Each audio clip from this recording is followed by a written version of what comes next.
Graça e paz, bom dia a todos. Estamos de volta aqui com mais uma live aqui na História da Música Cristã no Brasil. E hoje começamos um pouquinho atrasado aqui, esperando ali tudo ok com o Carlinhos Félix, né? Então já ele entra. Enquanto isso, agradeço aí se vocês me disserem se estão ouvindo bem o áudio, se a conexão tá bacana. Já o Carlinhos Félix vai entrar aqui na conversa com a gente.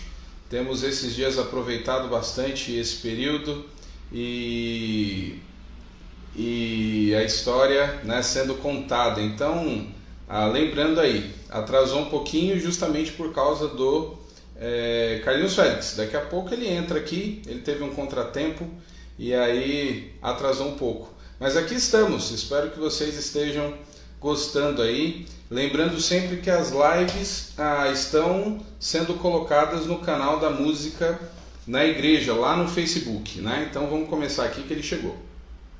Tranquilo, pois vamos lá. Prazer estar falando contigo. Prazer, eu queria... Continua colocando o coração dele.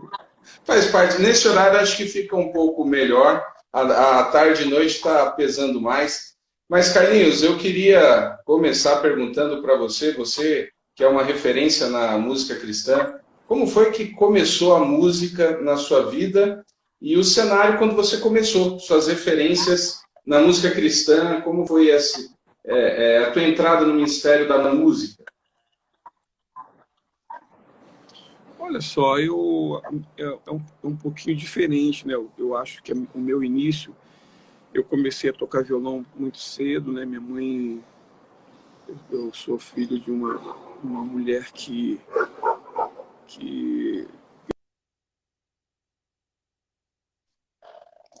por parte dela, e nem conheci parente por parte do meu pai. E meu pai era alcoólatra e minha mãe batalhava, fazia tudo para cuidar de mim. Me lembro que ela comprou o meu primeiro violão, a prestação, vendendo bolinho de aipim e pastel. Uau! Né? Comprou no carnê. Me lembro que tinha um carnezinho que ela pagava e o violão era um violãozinho azulzinho.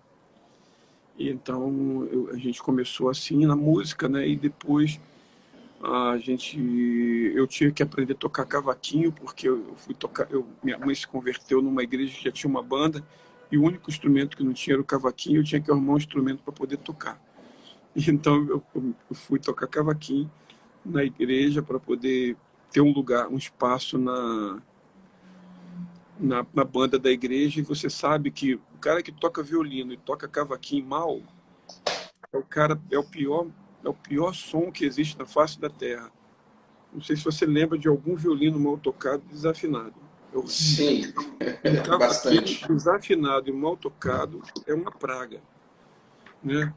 Então, as pessoas torciam para que eu não fosse à igreja, para que eu perdesse a hora do culto, para eu não estar lá atrapalhando ele. Mas aconteceu comigo o que aconteceu com José. Tudo que eles fizeram de mal comigo, Deus fez de bem. Então, com relação às referências, as minhas referências também foram sempre muito diferentes de tudo que as pessoas tinham aqui. Eu tinha um cara chamado André Crouch, que é um americano que a gente cantava muita música. No início existia muita música, muita versão, né? Que as pessoas cantavam, a começar dos Vencedores por Cristo. Quando eles começaram era muita versão que eles traziam, né? Porque tinha uma pessoa nos Vencedores que era uma pessoa que veio de fora. Jaime Kennedy. O Jaime veio com muita coisa, né? Inclusive, encontrei até o Jaime esses dias aí no encontro de família. Eu fiz um louvor e ele pregou, foi muito legal. Então, as nossas referências, foi sempre o André Crouch. Eu tinha uma tia de consideração que ela trabalhava numa empresa aérea chamada SAS, né? Era uma Escandinávia. E ela trazia muita coisa, tudo que saía ela trazia para a gente. E ela mesmo traduzia as músicas para a gente. E a gente ficava horas e horas e dias ouvindo aquelas coisas que chegavam e tentando tirar. E foi quando a gente aprendeu a cantar Jesus Cristo mudou meu viver. É desse cara, né? E outras músicas mais que a gente canta hoje, que não sabe que é desse cara chamado André Kraus, que ele morreu há 3 anos atrás, lá nos Estados Unidos. E depois a gente veio conhecer Michael W. Smith, né? E aí o Michael W. Smith produzia todo mundo. Produzia Muita música para coral também, assim, para cantata, né? muita coisa. Por exemplo, Perto Queres, tá? Michael W. Smith. E a gente já cantava essas coisas, a gente já ouvia essas coisas lá no início, sabe? Que as pessoas nunca pensaram em ouvir. Então foi o Gary Chapman, que era o esposo da Amy Grant. Sim. Né? Então a gente ouvia a Amy Grant, eu tinha todos os discos da Amy Grant que minha tia trazia, eu tinha tudo do marido dela, do Gary Chapman. A Amy Grant que lançou o Michael Smith, né? Ele tocava com ela. Não, foi ele que lançou a Amy Grant, né? A Amy Grant? Ele produzia também já naquela época? Produzia, ele sempre produziu os discos dela, todos os discos dela, junto com o marido dela, que era o Gary Chapman.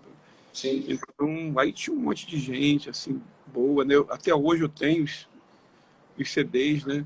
Que era LP antes, aí depois eu consegui transformar tudo em CD. Se eu tivesse mais perto aqui, eu ia mostrar uma gaveta que eu tenho aqui, lotada, com mais de 1000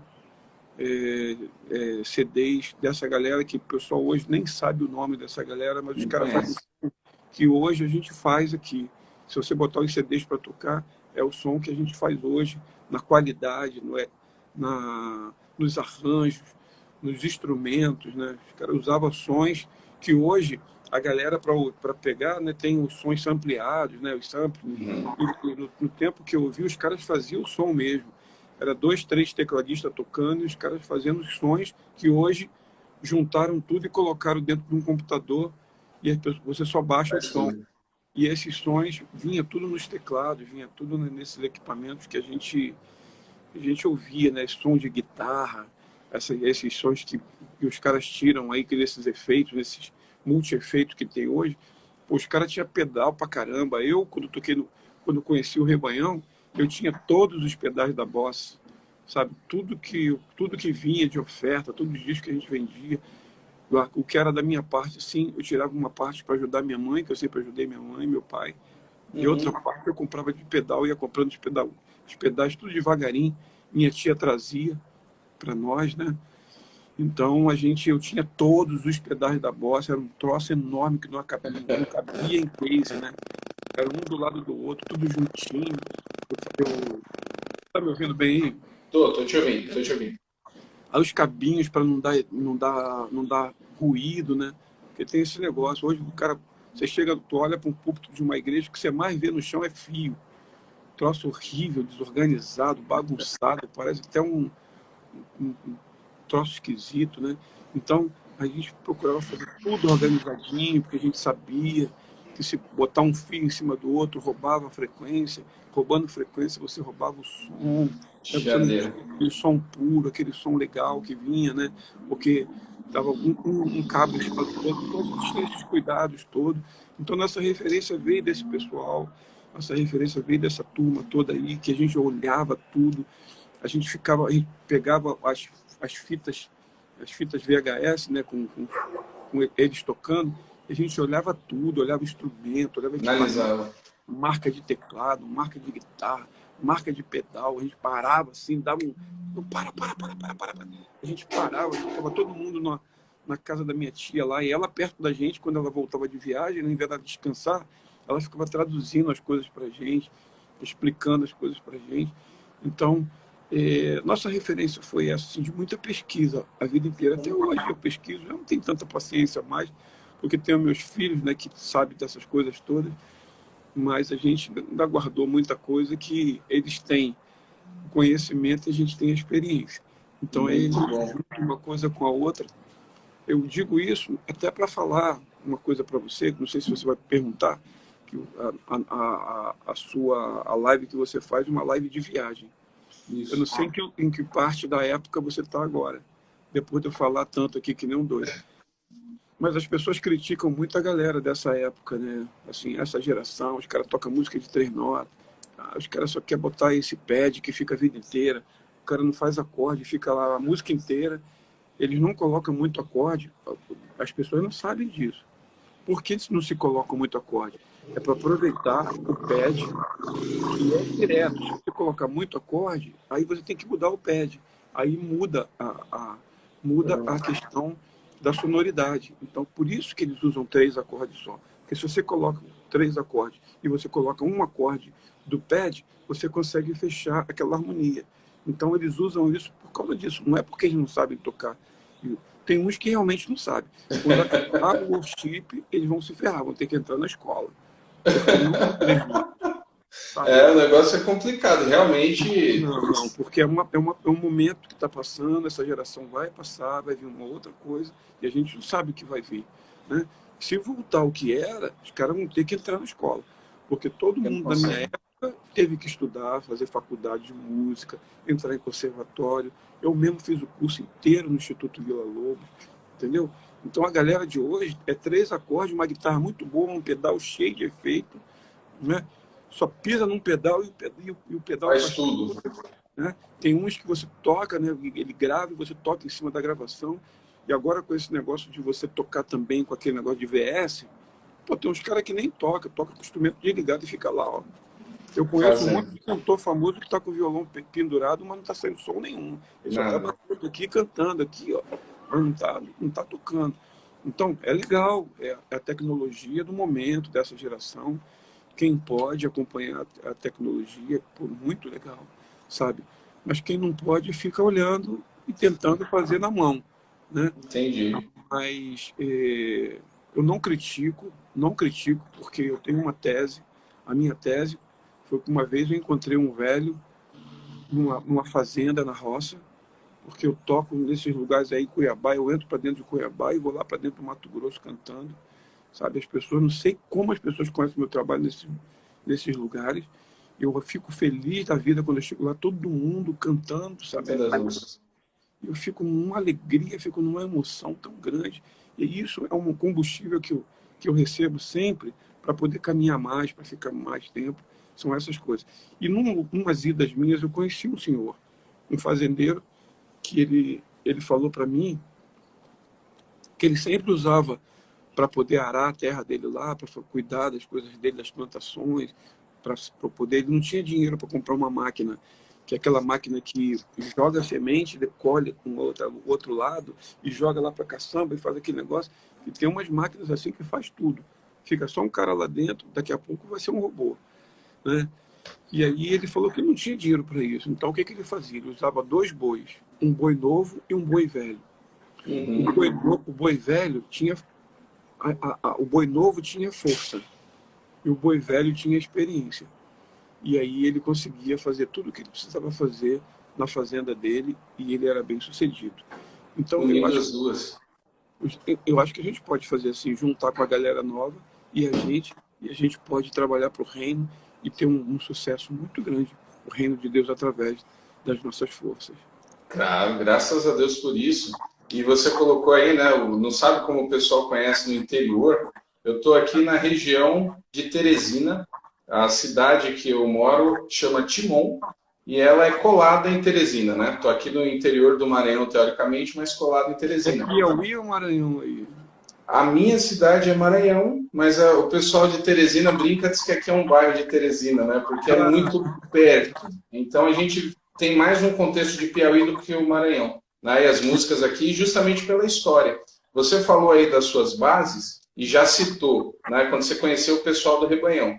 Então, assim, você já tocava numa banda antes? Como é que foi a tua entrada no Rebanhão? Rapaz, eu toquei num monte de banda, rapaz, antes. Toquei numa banda, você acredita que eu tinha uma... Eu comecei tocando baixo, né? Mas eu toquei numa banda que também precisava tocar guitarra. E aí eu aprendi a tocar guitarra e eu tinha uma guitarra muito legal. E eles chegaram na minha casa, eles mandaram um recado para mim, né? Que a gente era da mesma igreja, dizendo que a gente ia tocar em São Paulo no final de semana. E eu senti claramente que eu não deveria ir. Carlinhos, mas você não vai, cara, pô, você toca guitarra, você faz os solos, que não sei o quê. Cara, não vou, não sinto paz de ir, não sinto paz, não sinto no meu coração. Não, mas a gente tem que ir, que vai ser muito bom, vai ser muito bom pra gente, que não sei o quê. Cara, eu conto isso, na verdade eu não conto muito isso para as pessoas, porque eu não sei como que as pessoas interpretam isso, sabe? E eu também não fico pensando muito, nem querendo interpretar, não. Eu sou grato a Deus só, né? E aí eu falei que não ia, e eles foram. Passaram na minha casa, pegaram a minha guitarra, levaram um outro guitarrista.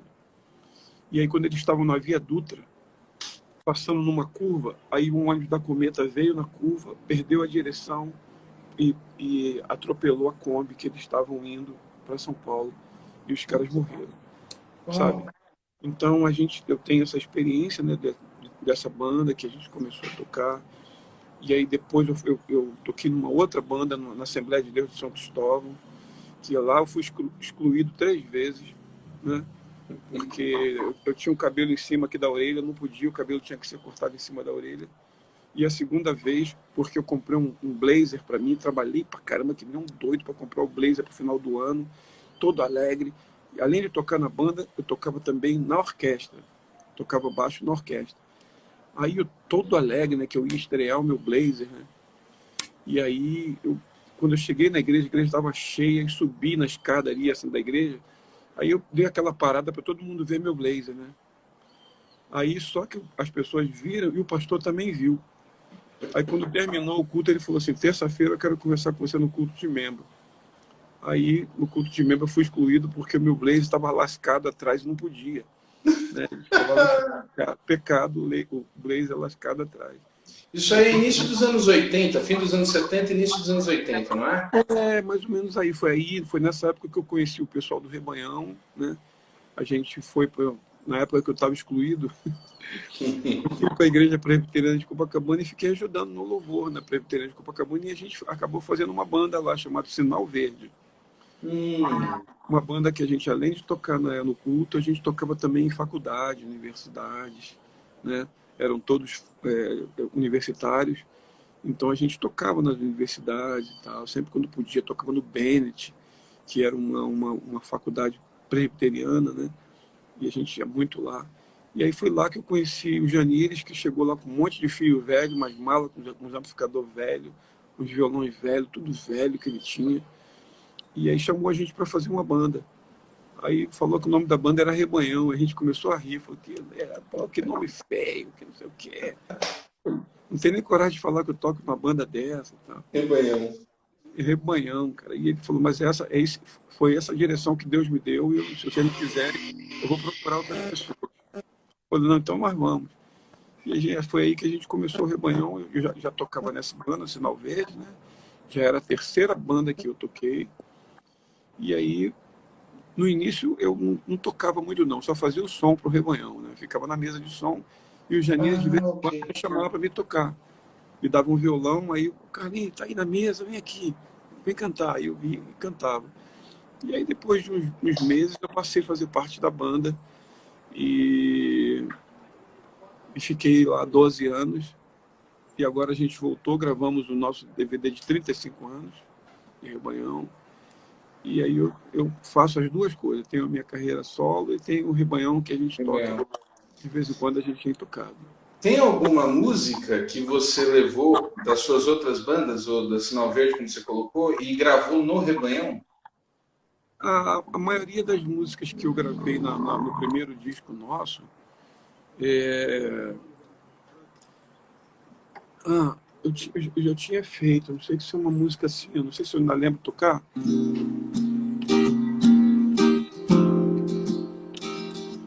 Um dia eu subi num monte para ver se encontrava Deus. Desci muito triste, porque não encontrei, porque não procurei.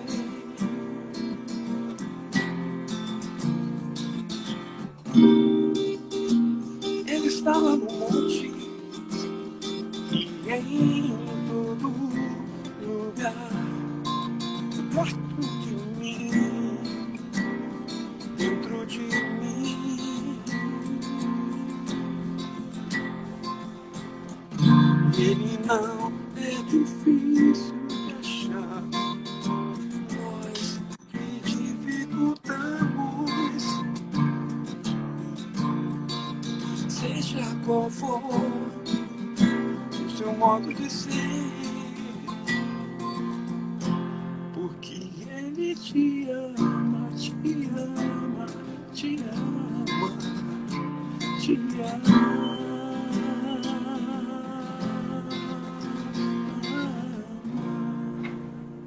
Então, essa é uma das músicas que eu fazia, que eu cantava antes, né, que eu levei para o Rebanhão. Eu acho que a maioria das músicas que eu coloquei naquele disco Mais Doce que o Mel, que foi o primeiro disco do Rebanhão, onde a gente gravou o Baião e tal, né?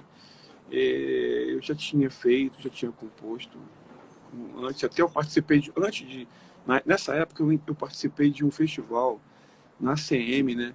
Existia a ACM, que era a Associação Cristã dos Moços, e eu participei de um festival, eu toquei com os amigos meus, né?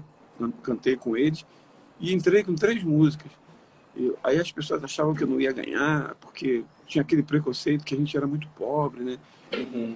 Eu morava numa favelinha aqui no Rio de Janeiro. Os caras não davam muito valor para mim, porque o pessoal da igreja presbiteriana, tudo uma condição legal, os caras mais ricos, né? O moleque tudo filhinho de papai e tal, Copacabana, né? E eu na favelinha, né? Lá do Manguinho aqui, bem perto da onde a gente mora aqui. Hoje eu moro na Barra da Tijuca. E aí o pessoal não dava muito valor para mim, não. Eu entrei com 3 músicas, né? Assim, mas ninguém deu valor para mim, ninguém. Nem eu. Tava acreditando. Porque ninguém falava nada, só falavam dos outros. Tá? E das músicas que eu estava cantando também, participando com as outras pessoas. E acabou que eu tirei primeiro, segundo e terceiro lugar. Nossa, fez tudo. O primeiro lugar foi uma guitarra Fender, a primeira guitarra que eu tive na vida, uma Fender nova, zerada, que o pastor trouxe dos Estados Unidos. O segundo lugar foi um violão, um de George, de nylon, e o terceiro lugar foi um troféu. Aí no final todo mundo queria me ajudar a levar, eu falei, não me ajuda também não, vou levar tudo sozinho. Vi a guitarra, o violão, o troféu e saí andando assim sozinho. E fui embora para minha casa com tudo. Eram composições suas. As 3 músicas foram. Você gravou essas músicas depois? Eu tinha uma música que eu gravei na banda, né, no Sinal Verde, que a música era Sinal Verde, mesmo o nome dela. Sinal, né? Verde gravou? Você teve um disco do Sinal Verde? Gravamos um compacto. Compacto? Uau! Nós gravamos 2, um compacto simples e um compacto duplo. O simples era uma música de cada lado, o duplo era 2 de cada lado. Nossa, esses tempos, realmente. E o que eu tenho percebido, conversado aqui com o pessoal, conversei com o Daniel Souza, com o Manga, o João Alexandre. O início ele era muito missional, né? Era uma questão de usar a música para evangelizar, as letras. A questão técnica era muito diferente do que é hoje, até de equipamentos mesmo. Quando foi que você... Teve um momento assim que você olhou no Rebanhão e falou, nossa, a banda virou, tomou uma proporção diferente? Ou foi acontecendo e vocês nem se deram conta da história que estava acontecendo? Olha, assim, eu não sei, eu ouvi você falando aí que os meninos falaram, né, de que no início era muito missional e tal. Cara, vou te falar uma coisa, eu me lembro que a gente sempre foi missional e lembro que eu ainda sou missional, sabe? Eu faço música para abençoar as pessoas, né? Eu faço música... Eu não entro muito na métrica da música evangélica, eu entro na métrica da música, né? E eu faço uma música evangelística, né? Eu não tenho muito assim esse estilo assim da galera de hoje, que é aquele negócio que fica 40 minutos naquela música e tal. Aquele negócio, nada contra, mas eu não tenho esse... Eu não sei fazer isso. Não sei fazer esse tipo de música, não consigo fazer. E minha música é muito objetiva, ela tem aquilo que a gente aprendeu na escola, ela tem 4 minutos no máximo, porque se for mais de 4 minutos, o cara da rádio corta, né? Tá tocando e no final, no melhor da música que você vai fazer, o final da música, o cara entra. Boa tarde, vocês que estão nos ouvindo agora aí, não sei o quê, não sei o quê. A rádio, um patrocínio, não sei o quê. entendeu? No melhor da música, o cara vai entrar com patrocínio. Então, o que, que eu aprendi? Eu aprendi que a música tem que ter no máximo 4 minutos, não pode estourar disso, que se estourar disso, você corre o risco de não ser uma música que vai tocar na rádio. E eu sempre quis fazer uma música que tocasse na rádio. Por quê? Senão eu ia fugir do meu objetivo, do meu propósito, que é fazer uma música evangelística, uma música que atingisse o coração das pessoas, que atingisse principalmente o coração das pessoas não cristãs, que eram fãs de uma boa música. Então, eu sempre procurei, sempre estudei muito, fiquei perto de pessoas que poderiam acrescentar coisas para mim. Desde pequeno, quando eu comecei a batalhar sozinho, pelo fato do meu pai ser um alcoólatra, e eu não ter tido meu pai próximo de mim, ter tido só minha mãe, que não curtia música, né? Ela me alimentava, comprava o violão para mim, fazia as coisas que eu gostava, mas ela não se entendia nada. Eu sempre procurei ficar perto de gente que acrescentava as coisas para mim.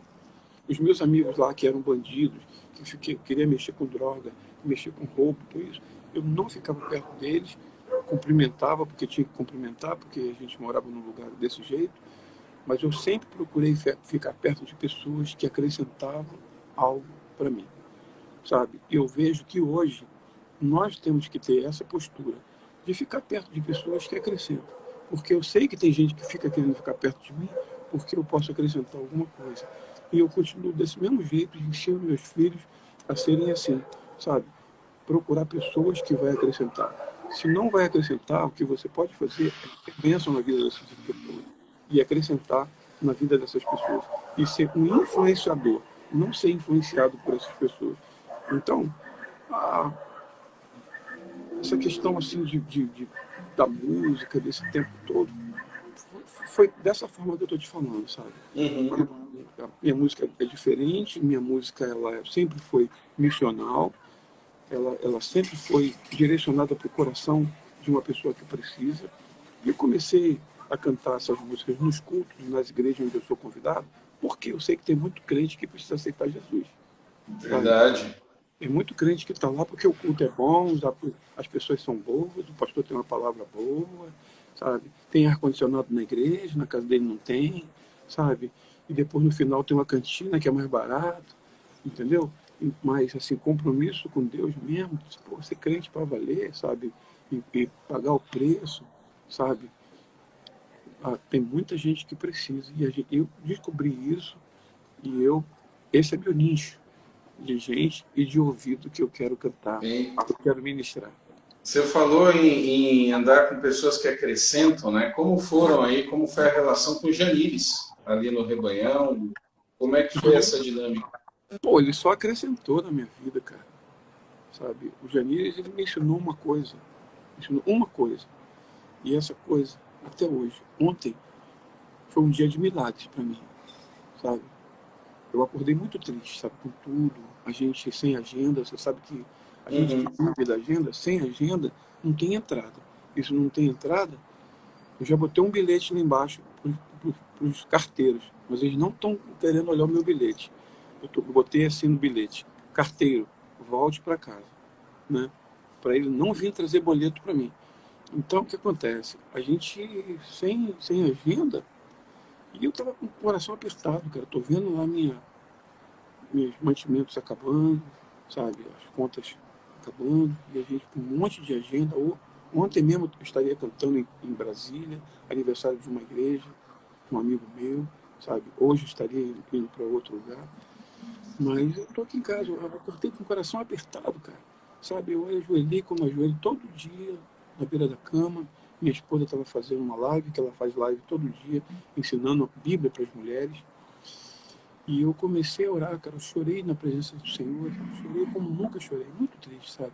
E eu pedi para o Senhor um milagre.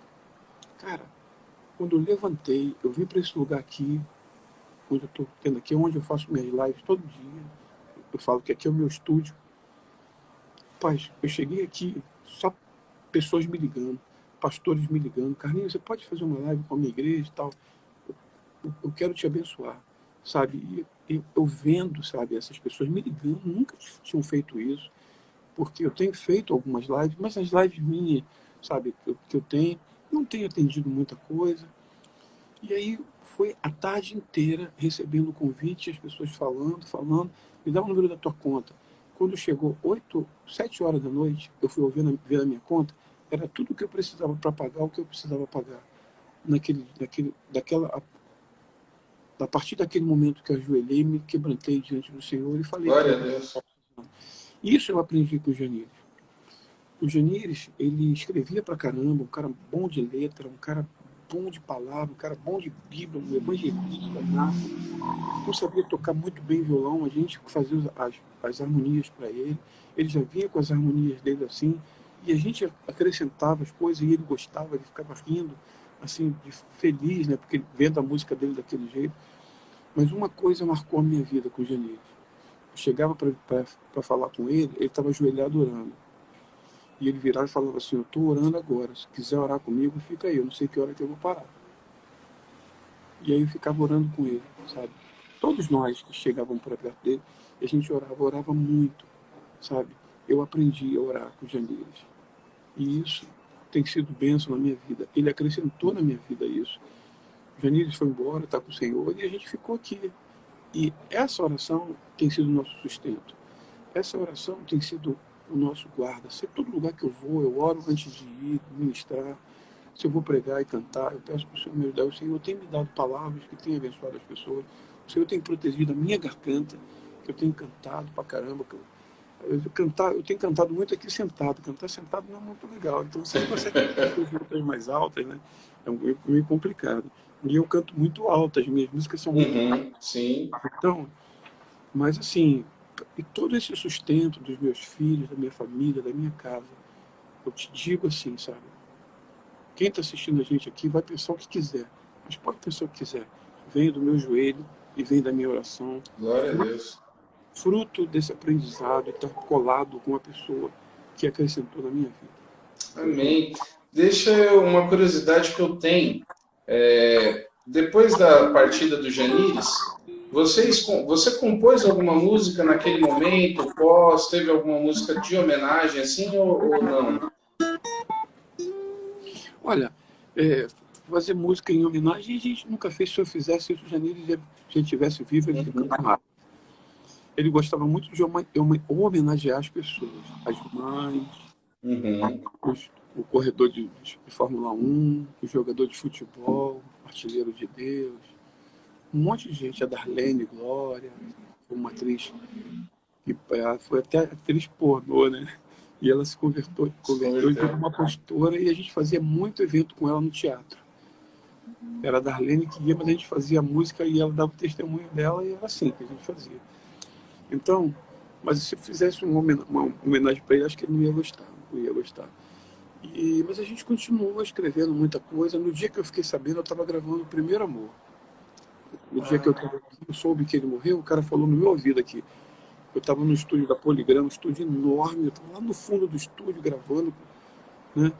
Um estúdio super equipado, tinha um cantinho assim para colocar voz. Aí estava o Cazuza no estúdio A, e a gente estava no estúdio B, o Cazuza já estava no finalzinho da vida dele. Eu estava gravando, a gravadora estava gravando ele deitado numa maca, captando a voz dele. Eu estava gravando o Primeiro Amor, e foi quando o cara falou no meu ouvido, você conhece um cara por nome de Janires? Eu falei assim, conheço, o cara que fez essa banda que a gente está tocando aqui, que a gente tem contrato aqui com a gravadora. Ele, não, é porque ligaram aqui falando que ele acabou de morrer. Sabe, um cara frio pra caramba, esses técnicos, sabe, sem Jesus. Cara, o cara me matou, cara. Me matou. E aí, do outro lado, eu tinha que deixar a porta aberta, que a enfermeira do Cazuza pediu para ele pediu para ela, pedir pra gente, para deixar a porta aberta, que ele queria ouvir eu cantar o Primeiro Amor, que aquela música tinha abençoado ele. Nossa, que testemunho. Foram coisas assim. Ela tem um livro, né? A enfermeira escreveu um livro e ela conta isso no livro dela. Uau. Então, a gente tem essas coisas assim que aconteceram na vida da gente, né? A gente não tem testemunho, mas a gente tem o Primeiro Amor. Sempre quando eu canto, eu lembro do Janires. Se tivesse de fazer alguma homenagem, essa música era a música que... Foi que marcou. Foi que marcou, que foi no momento que a gente perdeu ele. No dia que a gente perdeu ele, eu estava gravando o Primeiro Amor. Foi a primeira vez que eu gravei com o Rebanhão. Aí depois eu gravei mais de 40 vezes, eu sozinho.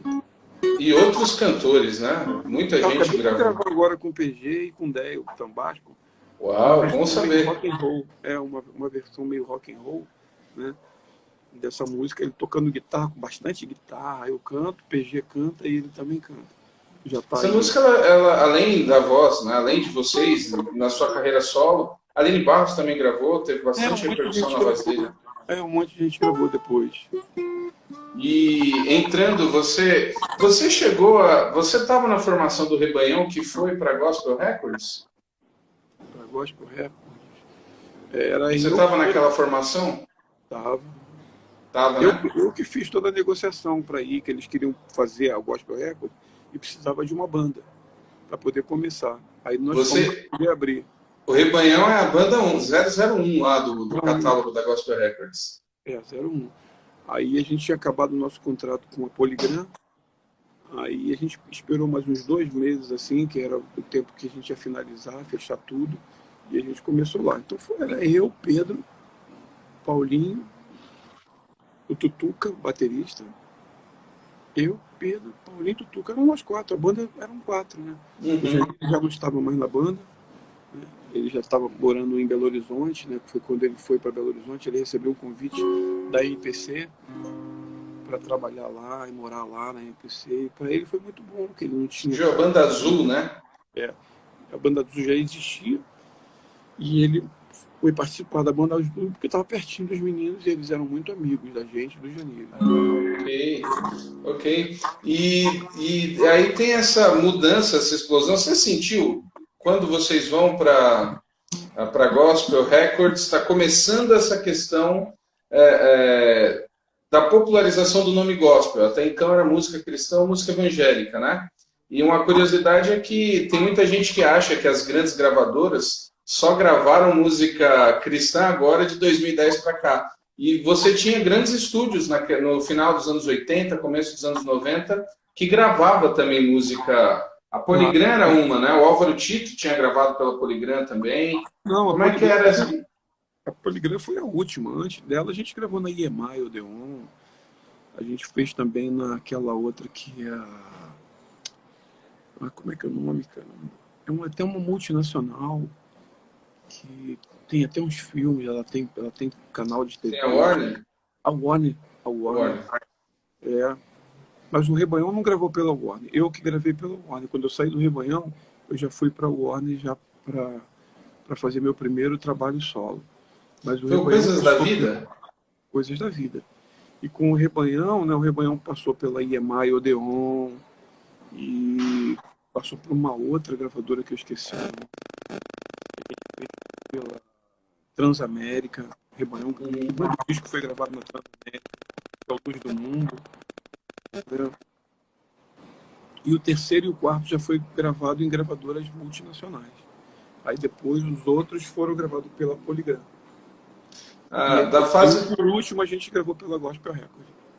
Ah, ok. Aí depois você abre a sua carreira solo. Como é que foi essa transição? Eu lembro bem quando eu lembro de ganhar o cassete do Coisas da Vida, Sim, a sim. fita. E tinha uma música que eu achava assim extraordinária, que era Pescador, que eu gostava assim a levada da música, né? E como é que foi essa transição para a carreira solo? Eu já estava querendo muito, né? Eu queria ir embora, eu queria ir para os Estados Unidos. Eu recebi um convite da Warner, né, para ir, e eles me prometeram que ia lançar meu disco nos Estados Unidos. Aí eu falei, poxa, chegou a minha hora, né? Um momento de eu poder expandir, de ir.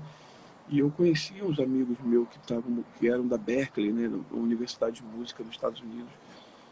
E aí, quando saiu o disco, eu mandei para eles, os caras falaram, vem para cá que a gente vai fazer a turnê contigo.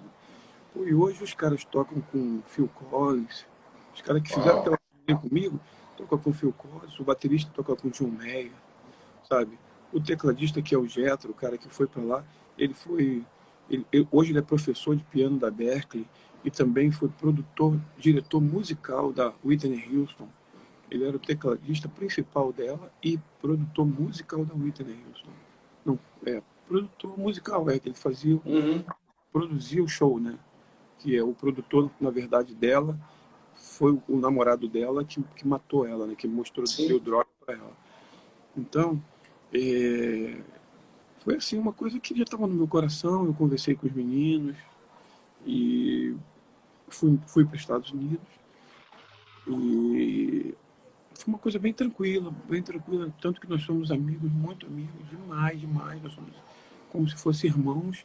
E a gente voltou agora para gravar o DVD de 35 anos. Foi uma festa tremenda, e como se a gente estivesse tocando já direto.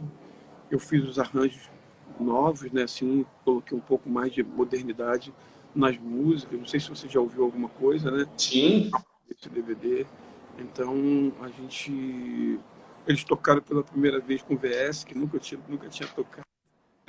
Mas a gente ensaiou um pouquinho, né? Uhum. Mas eles são músicos extraordinários, assim, tipo, caramba, os caras são demais. Eles vieram de uma escola onde a gente estudava mesmo, né?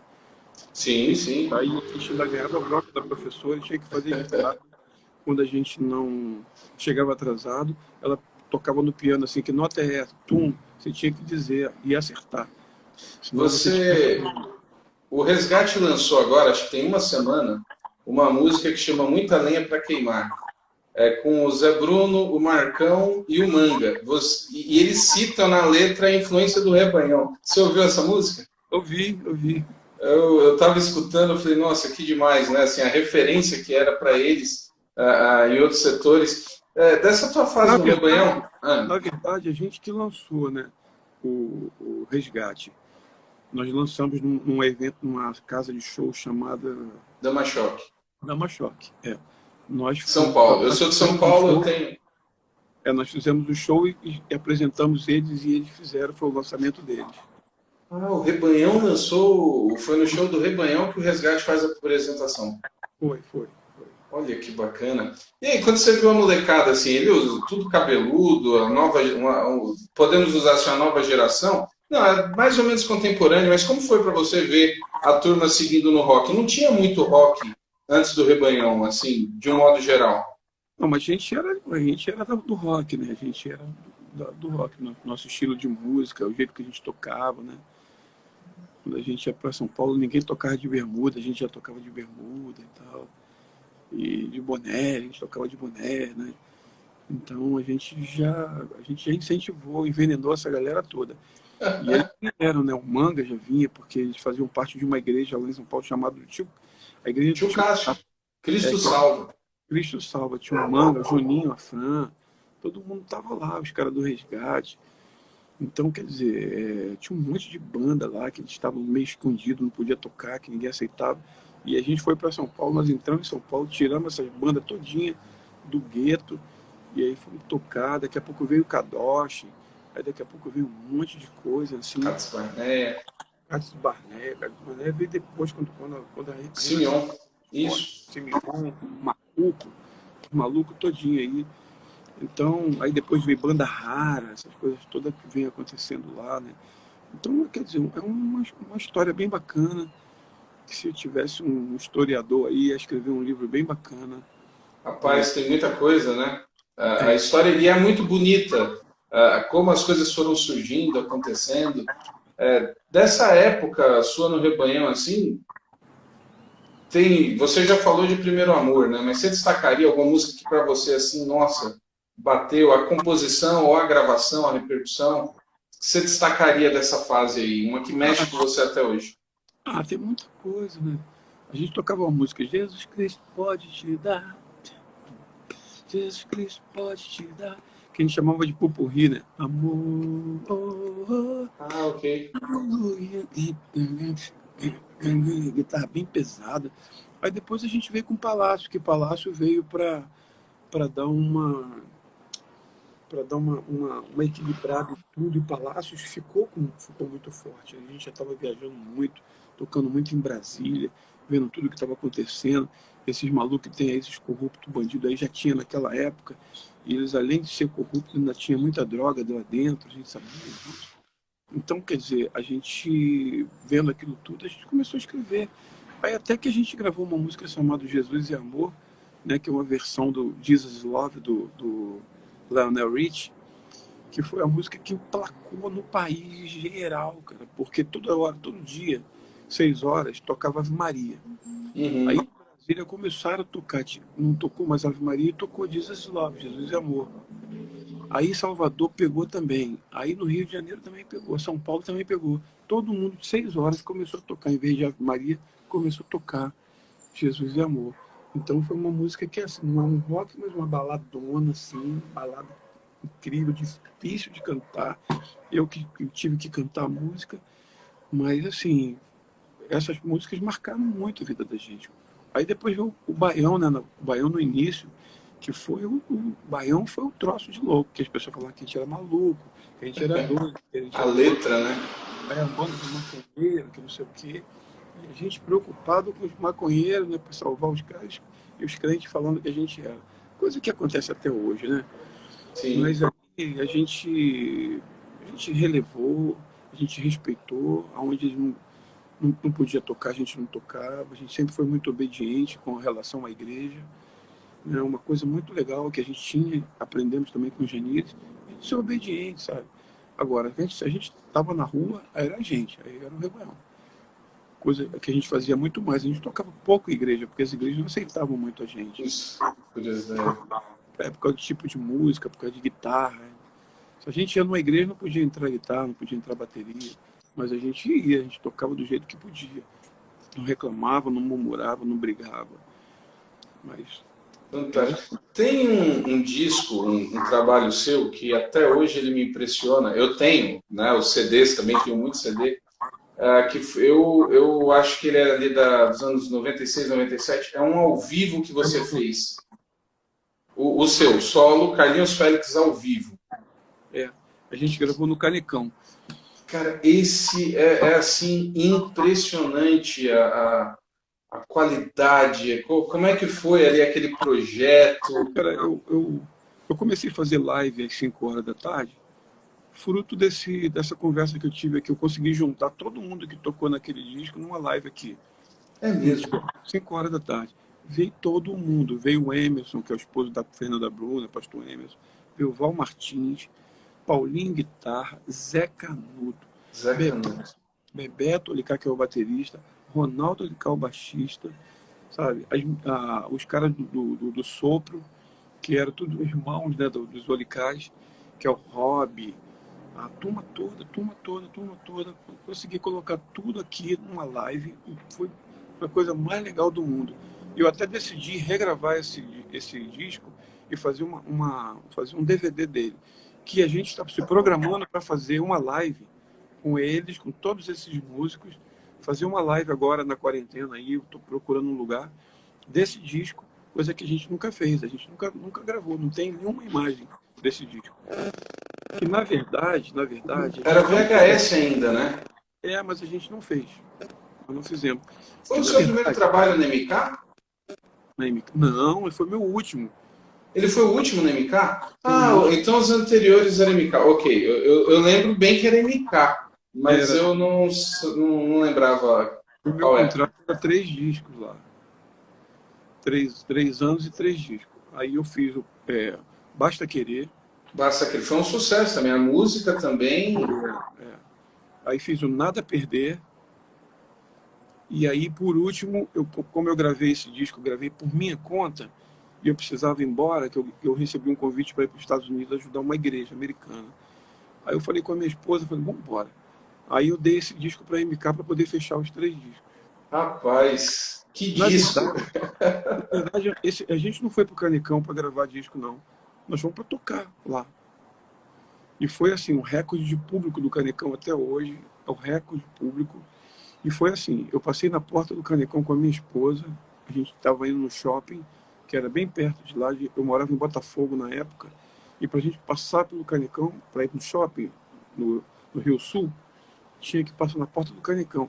Eu falei para ela assim, poxa, nunca nenhum crente cantou aí. Já pensou se a gente consegue tocar e trazer os crentes tudo aqui para dentro? Duvido que os crentes não passam aqui dentro e fica doido para entrar aí dentro. Ela falou assim, então vamos orar. Cara, a gente sentou na escada do Canecão e oramos. Mais uma prova do poder da oração, cara. Que fantástico! 15 dias depois eu estava com a data dentro do Canecão, coisa impossível aos olhos dos homens. Impossível, sabe? Impossível. Porque só tocava gente estrangeiro, só americano, e cara que estava bombado. Tanto que quando eu fui tocar lá, eu fui tocar no meio do show do Djavan. Nós tocamos num dia que o Djavan não estava tocando, que era uma terça-feira. O show do Djavan ia de quarta a domingo. Sabe? E eles deram pra gente um dia vago, que era também descanso dos funcionários, sabe? Rapaz. Aí a gente não ia gravar, não. Aí quando o cara falou pra mim assim, rapaz, o que vocês fizeram?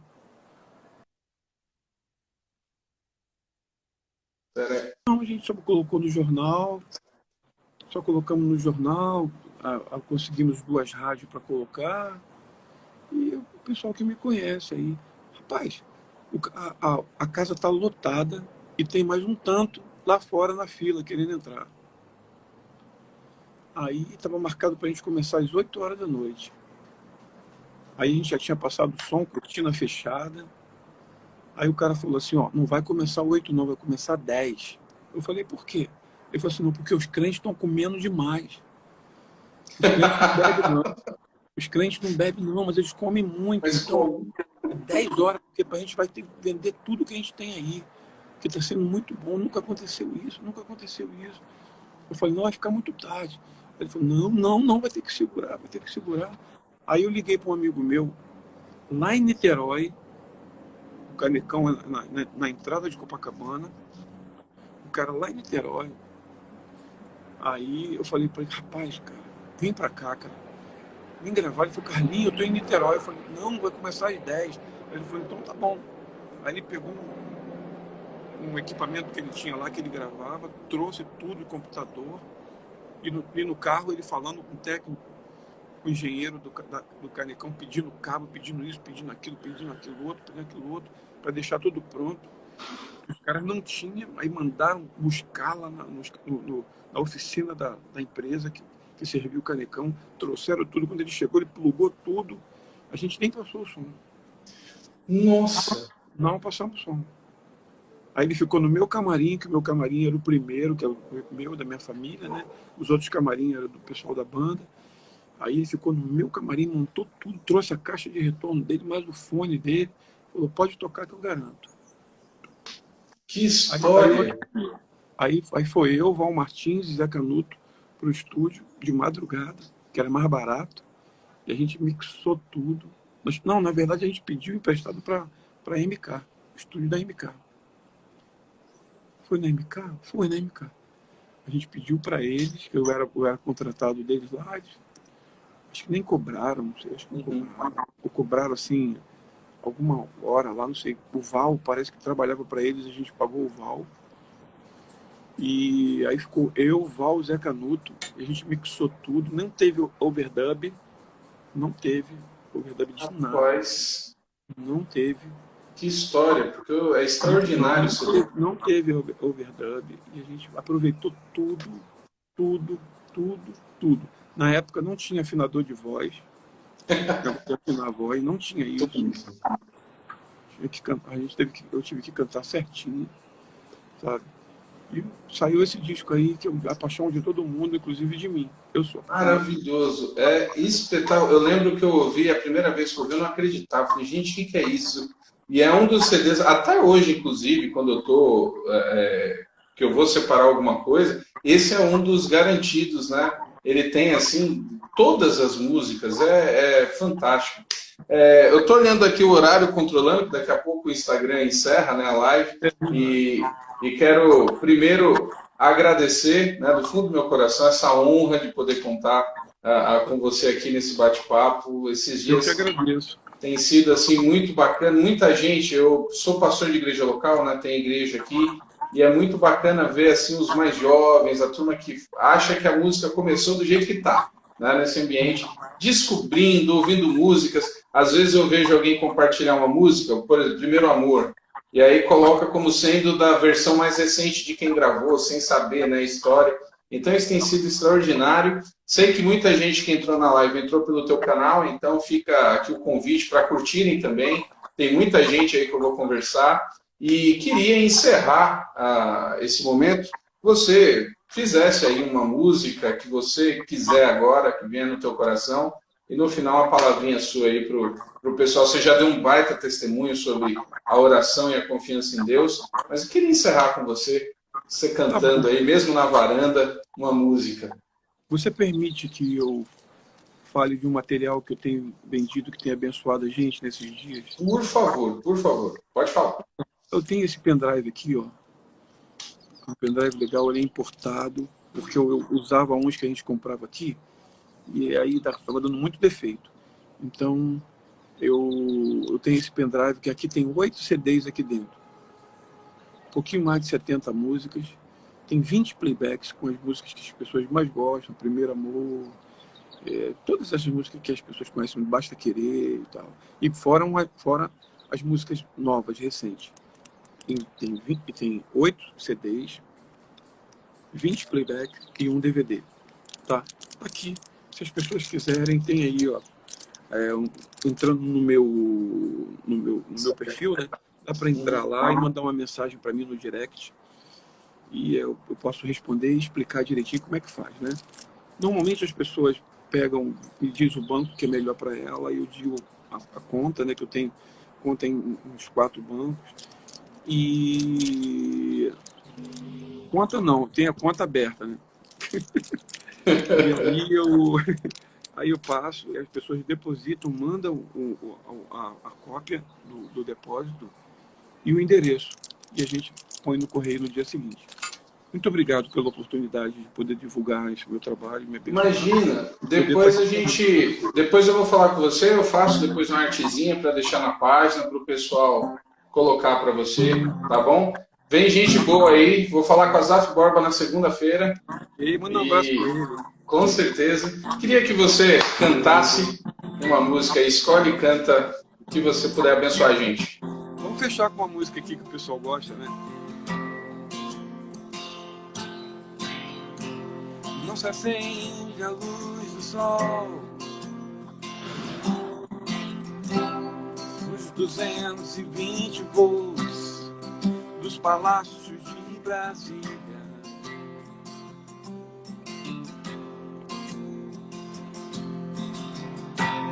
Não se acende a luz do sol, com quantas chaves de um carro com decibel do ano. Às vezes eu troco.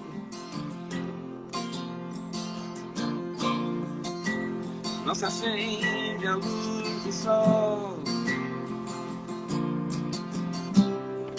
com a ponta de um cigarro, baseado coisa assim.